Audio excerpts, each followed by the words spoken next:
S.H.FIGUARTS Dragon Ball Z Son Goku the Legendary Super Saiyan was released on the 25th of November and retails for 7,000 yen or roughly 55 US dollars, and that's going by the current currency conversion rate. Goku is a regular release and was up for pre-order for like 2 seconds before selling out on all of your usual import retailers. So if you missed out on pre-orders and are still looking for one, Big Bad Toy Store still has it up for pre-order, but will release in January 2024, so you gotta wait a couple of months. So here it finally is, guys. Son Goku, the legendary Super Saiyan, easily one of the most highly anticipated figures of the year since Tamashii first teased this smoking hot bit of plastic perfection, and for good reason, because this perfect unity of classic Toriyama styled artwork combined with the latest action figure engineering from the good people at Tamashii Nations is by far one of the best releases to ever come out of the Dragon Ball line. Yes, I know you've probably heard me say that one before, but my golly gosh, if this isn't the most faithful representation of Goku I've ever seen, plucked right out of Dragon Ball Z in his first appearance as the legendary Super Saiyan.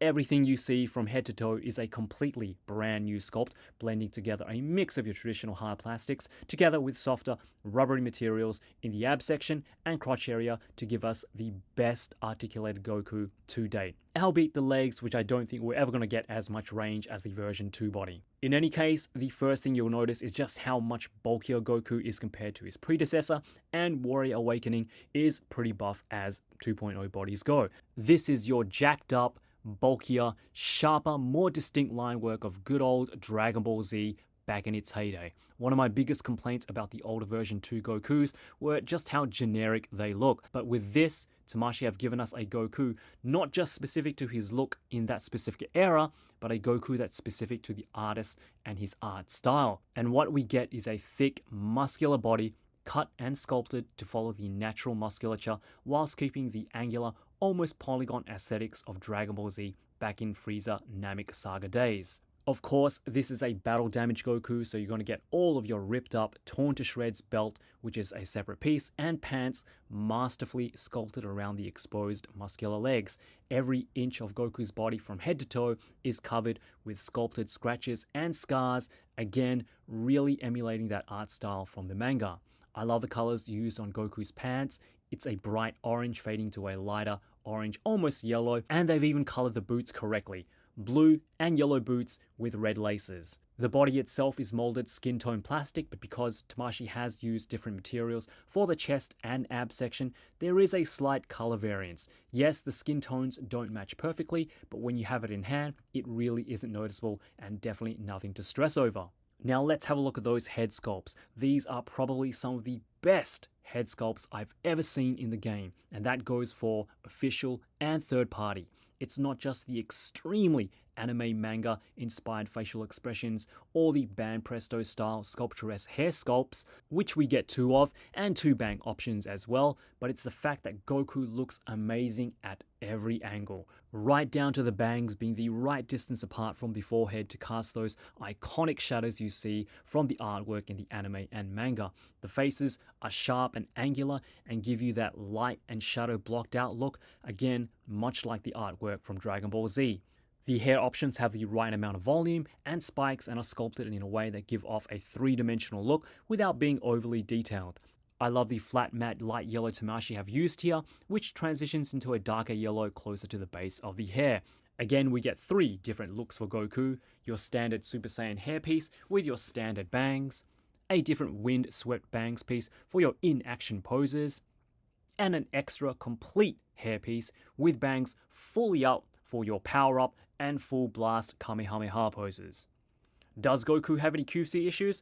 Not on my copy at least. All the joints are buttery smooth, and he's probably one of the easiest figures to pose in the line.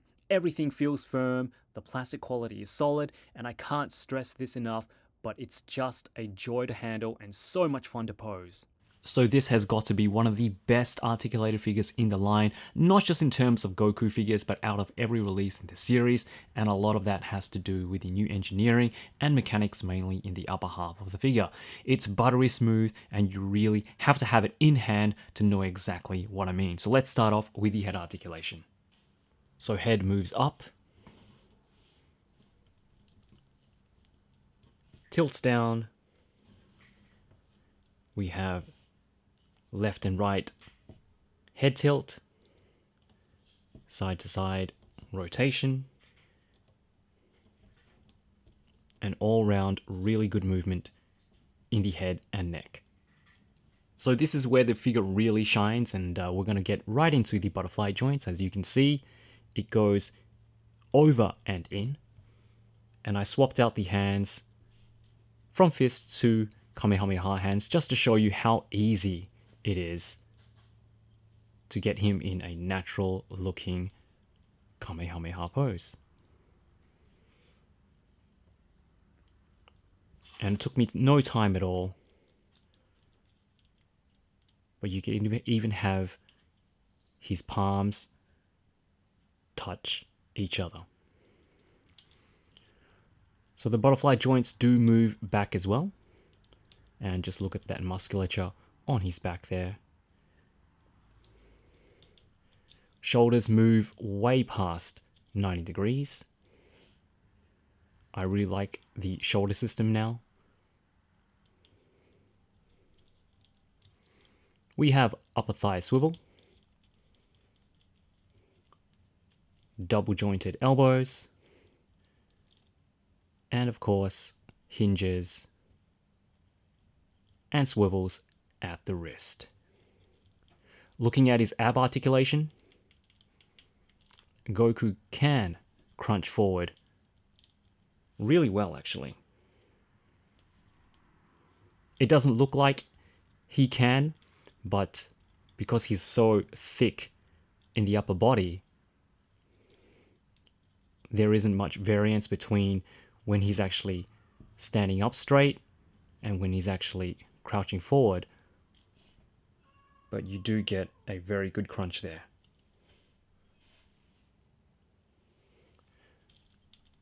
Going back is pretty good too. And again, that is assisted by the softer ab section as well.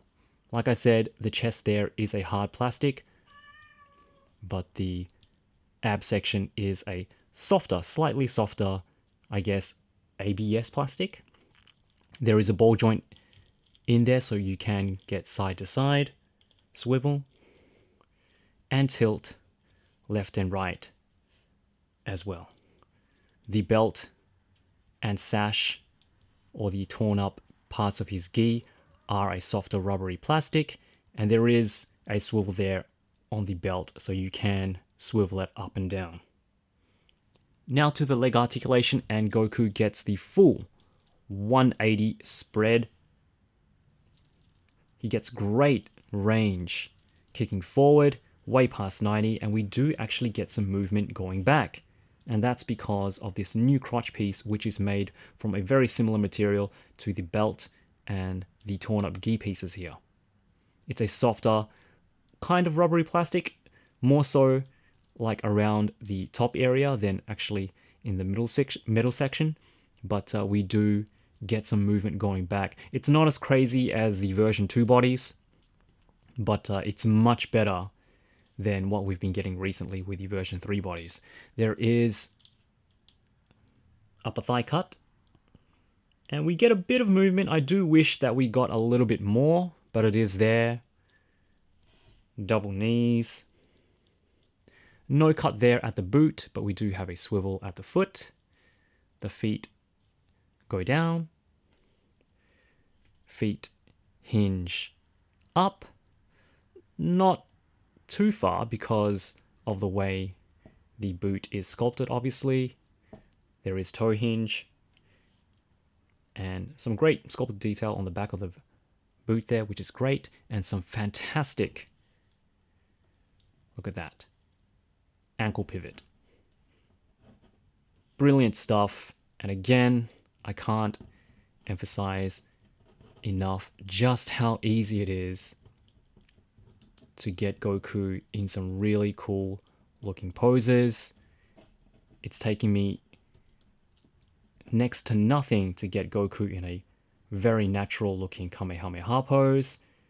Such a joy to handle, so much fun to pose, and again, top marks to Tamashii for giving us a really, really buttery smooth Goku. So every time there's a new Goku release, you know we have to do head swaps. But unfortunately, there aren't any official heads, current existing heads, that will fit this new body. And I say official because I know the Demoniacal Fit head from the newest Demoniacal Fit base form Goku does fit this new body. They do share a similar size neck and ball peg. But when we're talking just Tamashii, no existing heads will fit this body.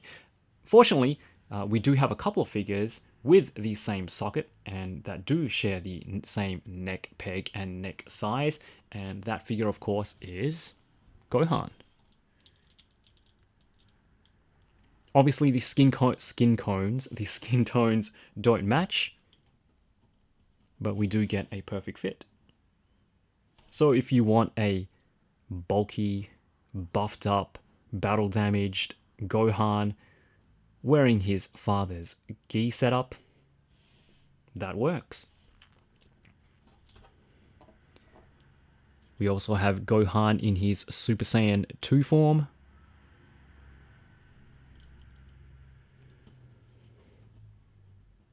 And I think this looks a lot better.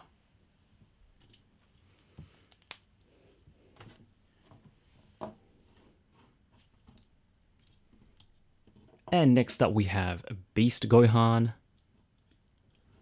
And I think this works probably the best.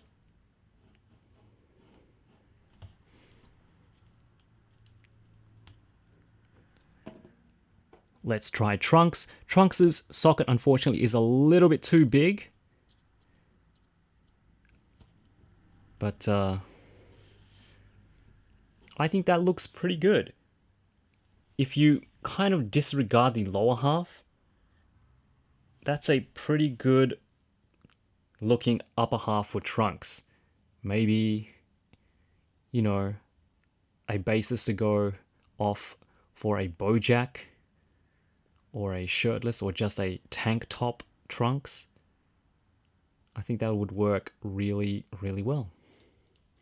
Let's get his Super Saiyan head on there. And again, if we're not looking at the lower half, I think that looks really cool. And you might even want to use this base body, you know, as a custom. You might be able to swap out the lower half of the future Trunks, which I might try maybe later on. And you might get some really cool results. These pieces here, the armbands, they are separate pieces, so you can take them off. So yeah, that might be an idea for all you customizers out there. So now we're going to try a couple of Goku heads, well, more than a couple, several Goku heads, and basically what I did was just take out the neck peg and replaced it with some blue tack. And yeah, let's get started. So the first head, and probably my favorite base form head, is the 1.0 Goku. And as you can see, the neck is way too thick for the head to fit properly, but let's try to fudge it. And it looks a little strange. The head does fit on there way too high, but it does give you an idea of what a base form head would look like on this body. Next up we have the windswept headpiece, head sculpt from the Goku accessory pack that we got earlier this year. And this sits a little bit lower, I think a little bit more natural, so I like that. That works pretty well. Pretty cool. Next up we have the Saiyan Raised on Earth head, which is probably my least favorite head.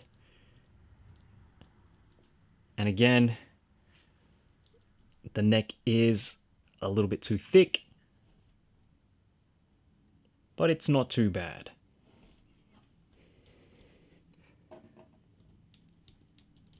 Next we're going Super Saiyan Full Power.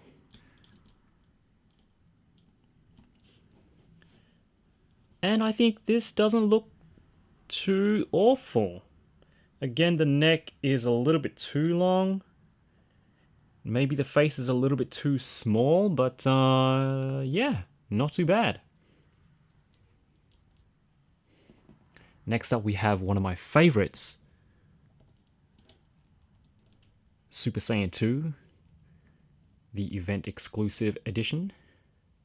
I don't think there was any other edition. What am I talking about? Sorry about that, guys. But yeah, the Super Saiyan 2 head from the event exclusive, which is probably one of the best head sculpts in the line. Fantastic looking smirk. But again, neck is way too thick. Next up, we have Super Saiyan God.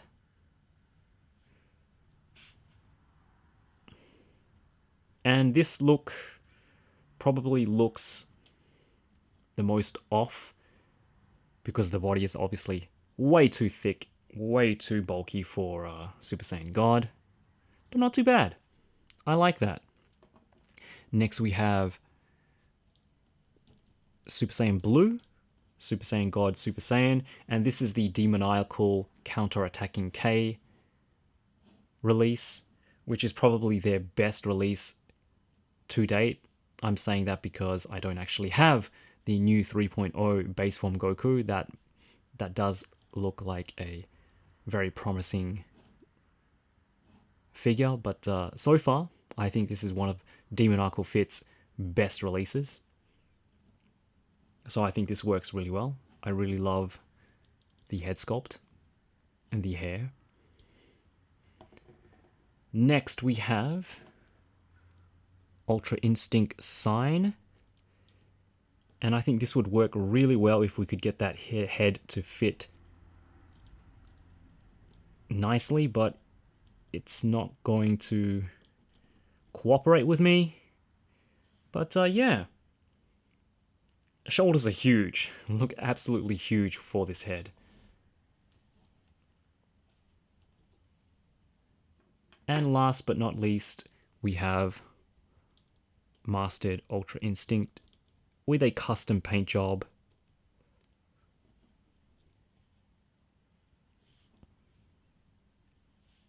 And again, it doesn't look bad, but I think it's way too bulky.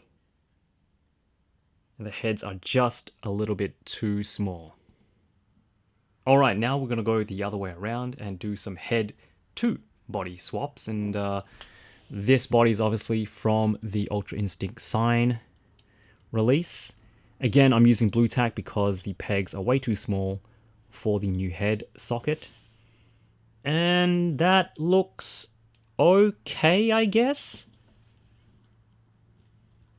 I still think the head is a little bit too big, and depending on the angle it does work, but now that we have, you know, this new body with obviously the bigger shoulders, more muscular upper half, muscular upper half, I do feel that the version 2 body is just a little bit too slim now.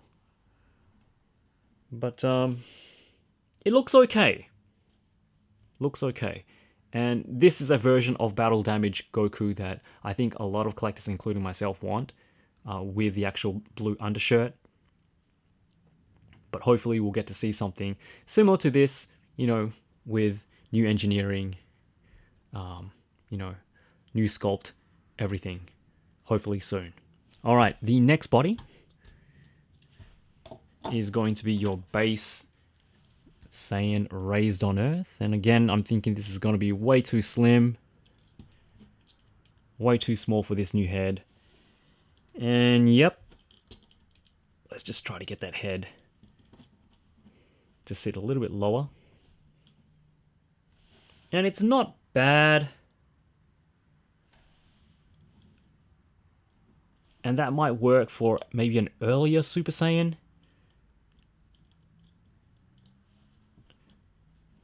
Version of Goku, but yeah, it just looks a little bit off.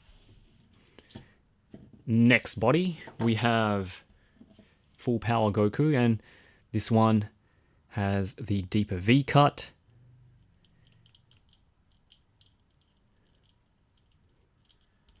no logos on the front and back. And this is, you're like your Cell Saga version of Goku. And I think this works a little bit better than the previous Saiyan Rays on Earth body. Not too bad. I kind of like that.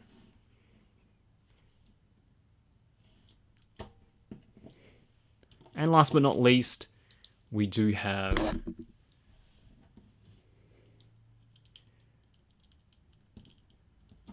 the Ultra Instinct body. And again, yeah, this just looks a little bit too slim for this head. Especially when you compare it to the newer body.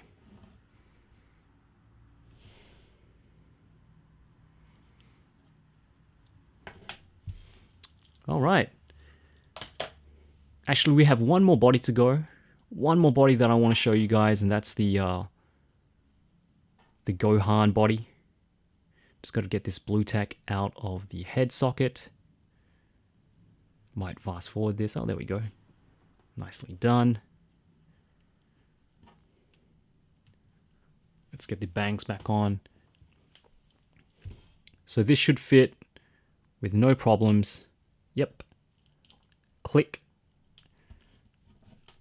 Again, I don't have the new 3.0 base form Demoniacal Fit Goku, but if you squint, use your imagination and pretend that this gi was orange and blue, that'll give you some idea of what Goku might look like on a 3.0 or a version 3 body. Goku is pretty much the full package when it comes to accessories. In addition to all of the heads and faceplate options, we finally get some updated, beautifully sculpted hands, starting off with a set of fists, a pair of open palm hands, a set of Goku fighting pose hands, a pair of clenched curled finger hands, and 2 sets of Kamehameha hands, a set without pegs, and a set with for a very cool translucent light blue Kamehameha effect. The charge up beams are nice and thick, fading into white at the tips. The effect piece plugs into either hand and you get yourself the most natural looking Kamehameha pose in S.H.FIGUARTS history. So I got to meet the guy behind this new Goku who was also in charge of the new future Trunks and Cooler. Makes sense, another 2 amazing figures, but he told me that before he got this job at Tamashii, he was already a huge Dragon Ball fan and loved modifying his own Dragon Ball figures to give them better articulation and aesthetics. I think they absolutely picked the right guy for the job. He's the guy you always see in all the Dragon Ball interviews when there's a new release, giving us some behind the scenes info. So if you're watching this review, Okamoto-san, thank you for the best damn S.H.FIGUARTS Goku ever. Sure, I would have liked a bit more range in the thighs. There's a slight color difference in the skin tones, and I do mean slight, but I really am just nitpicking now. But hot dang if everything else isn't just so damn good. From the incredible anime accurate sculpt, the buttery smooth articulation, this Goku for me is everything I could ever want from an S.H.FIGUARTS Dragon Ball release. If you keep spoiling us with releases like this, we're going to be expecting nothing less from now on. Luckily, we have Metal Cooler coming up next, but this Goku really set the standards high. Again, I can't praise this Goku enough. If you don't have it, you need it. This is the only Goku you'll ever need in your collection. But in saying that, if you still have the Warrior Awakening, don't throw that away. Keep that one too. Still one of the best figures in the line. Anyway, that's it from me, guys. I hope you enjoyed the review. This really is one of my favorite figures of the year. Don't let all the negativity ruin your experience. Have fun with it, enjoy it, and I'll see you all real soon. Probably Android 19. Anyway, guys, hope you enjoy the rest of your week. Until the next one, yoroshiku!